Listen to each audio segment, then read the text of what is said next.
Video पूरा देखें, like करें, सब्सक्राइब करें और शेयर करें। देखिए, छोटे बच्चे कक्षा 5वीं से 8वीं तक के बच्चों को एक छोटी सी जानकारी नहीं होने के चक्कर में वो 4 चीज़ों से अनभिज्ञ होता है, 4 चीज़ें उसके पास नहीं रहती हैं। उसका कारण होता है कि बच्चों को अपन छोटी सी बात नहीं समझा देते हैं। जैसे 2, 3, 5, 7, 11, 13, 17, 19, 23, 29 तक ही मान लीजिए अपन, इससे आगे मत चलिए। ये अभाज्य संख्याएं हैं, बच्चों को समझा दीजिए कि इन इतनी सी अभाज्य संख्या याद करने से आपको एक तो अभाज्य गुणनखंड विधि आ सकती है, एक आपको लघुत्तम समापवर्तक आ सकता है, एक आपको वर्गमूल निकालना आ सकता है, एक आपको घनमूल निकालना आ सकता है और एक आपको महत्तम समापवर्तक निकालना आ सकता है, जो सिर्फ इन अंकों को याद रखने से प्राप्त हो सकता है। करना कुछ नहीं है, बच्चों को सिर्फ इतना सा सिखाना है कि जो चीज़ दी होती है उसमें सबसे पहले 2 का ही भाग दिया जाता है। वहाँ उसका भाग तब तक दिए जाओ जब तक उसका जाता है। जैसे 2 का भाग दिया इसमें 60 में दिया तो 30 आए, 30 में दिया तो 15 आए। अब 2 का भाग 15 में नहीं जाता है तो अगला अंक कौन है? 3 है, 3 का भाग दे दीजिए। लड़का 3 का भाग देगा, 5 आए। अब लड़कियों को पता है कि 4 का भाग तो देते नहीं है तो 5 का ही देना है। इस तरीके से अभाज्य गुणनखंड विधि से अभाज्य गुणनखंड निकाल सकते हैं। बच्चा इस लाइन से एक नहीं 5 चीज़ें सीखता है। देखिए 18, 21, 15 लघुत्तम विधि ही एक ऐसी विधि है जो एक साथ निकाली जा सकती है। बाकी गुणनखंड, महत्तम, वर्गमूल, घनमूल सभी चीज़ें अलग अलग निकाली जा सकती है। लघुत्तम निकालने के लिए बच्चों को समझाएं कि इन सब में से सबसे पहले 2 का ही नंबर लें। 2 का जिसमें भाग जाता है उसी में दें, जिसमें नहीं जाता है उसको छोड़ दें, वैसा का वैसा नीचे उतार लें। जैसे 2 का भाग 18 में गया, फिर 3 का दिया, फिर 3 का भाग 9 में गया, 21 में गया और 15 में गया। लेकिन 3 का भाग 7 में नहीं जाता और 5 में नहीं जाता, कोई बात नहीं, उन्हें वैसा का वैसा उतार दें और इस अंक का भाग आप इस तरीके से दे सकते हैं।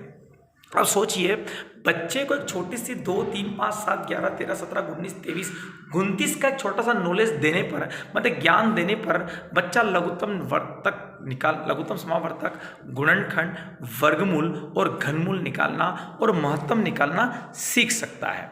अब बच्चे को सिर्फ भाग दे दे के ही सिखाना है। इनमें सबका गुणा होगा, वही इसका लघुत्तम है। इन सब संख्याओं को गुणा करके देखते हैं तो वही उत्तर आ जाता है, मतलब ये इसका सही गुणनखंड है। अब देख लीजिए, ये वर्गमूल निकालना है। वर्गमूल और घनमूल बहुत बड़ी टेंशन वाला विषय नहीं है। जो गुणनखंड निकालने का तरीका, लघुत्तम निकालने का तरीका वैसा का वैसा ही तरीका इस्तेमाल करना है।